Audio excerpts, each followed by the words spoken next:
Good afternoon. We start with breaking news. The boss of MI5 has said that the UK must defend itself resolutely against any security threats from China.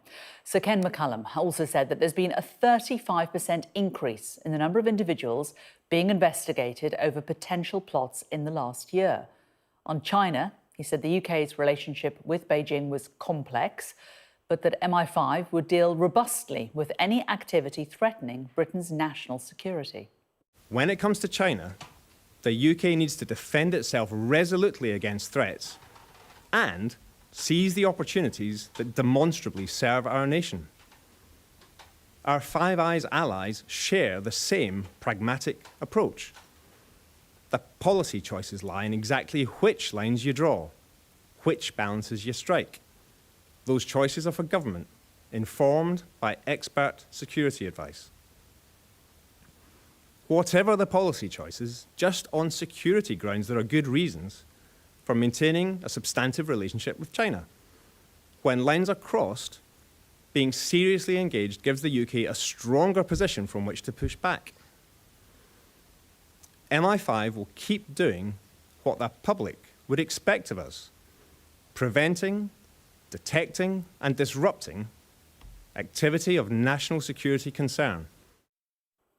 Well, in that speech this morning, Sir Ken also spoke about the growing threat from individuals who pose a potential threat to Britain's security from within the UK. State threats are escalating. In the last year, we've seen a 35% increase in the number of individuals we're investigating for involvement in state threat activity. That means espionage, including against our parliament, our universities, our critical infrastructure. But now, states are also consistently descending into ugly methods MI5 is more used to seeing in our terrorism casework.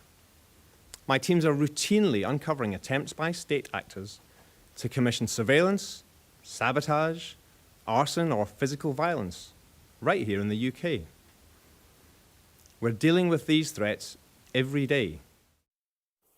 The boss of MI5 also said in that speech that his organisation was working in a new era and that the spy agency had gone through the biggest shift in its operations since 9/11. I'd like to take stock with you today because we are in a new era. MI5's fight against terrorism remains intense. My teams are running near record volumes of investigations. But we are also having to contend with a second menace of equal or even greater scale in fast-rising state threats. In 2025, a more hostile world is forcing the biggest shifts in MI5's mission since 9/11. Well, let's go live to central London and our security and defence editor, Deborah Haynes. And Deborah, timely as the subject of China and defence is very much in the headlines elsewhere. How significant is what he said today?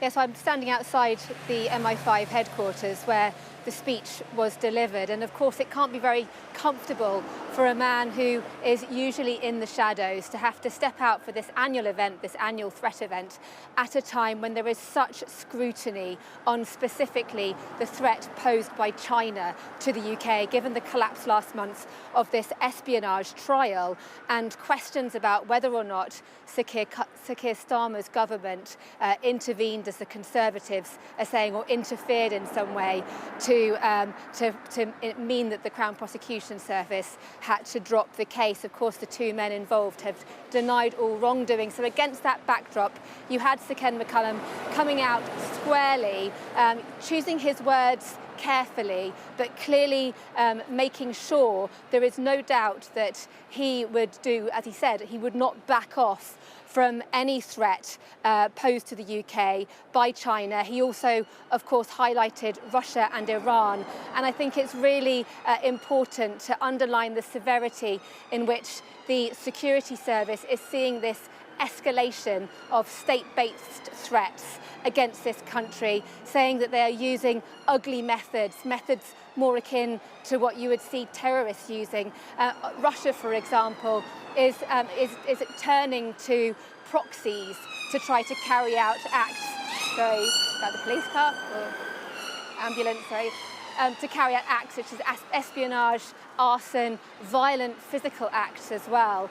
And Iran, he highlighted Iran, saying that in the last year alone, MI5 has tracked around 20 potentially lethal plots in the UK. It's no surprise that his agency is having to deal with that while at the same time having to counter increasing threats from terrorist groups. You only have to look at what happened in Manchester to underline how important and grave a threat that is. In fact, he said that they are dealing with near record numbers of terrorism cases and underlining the spread of those cases. It's not large groups so much anymore as individuals, including increasingly young individuals who have been radicalised, likely online. He said that 1 in 5 of more than 230 terrorism arrests last year were of children under the age of 17. And that really does give you a sense of the scale of the threat, from at the high end,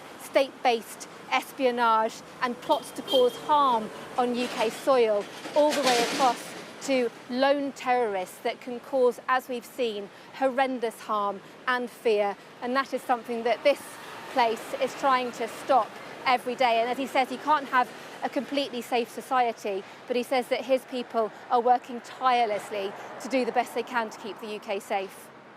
And Deborah, we've also heard from him today that he has admitted being frustrated by the collapse of the Westminster spying trial. Yes, so the speech that he gave was all pre-prepared, and then afterwards he did take some questions off camera from journalists, and he was unsurprisingly asked a lot about the collapse of that trial. And he was pretty open, I thought, in terms of his responses, admitting, of course, it must be the case when it comes to allegations of espionage that MI5 were involved in disrupting, that there is frustration when these cases don't make it to court. He did make the point, though, that MI5's purpose is to detect and disrupt plots. And in the case of the alleged Chinese espionage trial that has collapsed, he said that the allegations of wrongdoing were at least disrupted. And he also said that it's not unprecedented that you have a spying case or some kind of security threat to the UK that is stopped but doesn't, unfortunately, meet the correct threshold to go to trial. And I thought as well, he was also asked about this decision by the government yesterday night to release the evidence that was submitted by the Deputy National Security Advisor to the Crown Prosecution Service as part of this case that was being built against these two British men who've been accused of espionage on behalf of the Chinese state. And Sir Ken McCallum made the point of saying that he knows Matthew Collins, he's worked with him, and he regards him as a man of high integrity and very capable. So clearly weighing in behind a fellow security official at this time of huge scrutiny over how this happened and why. Deborah, thanks very much.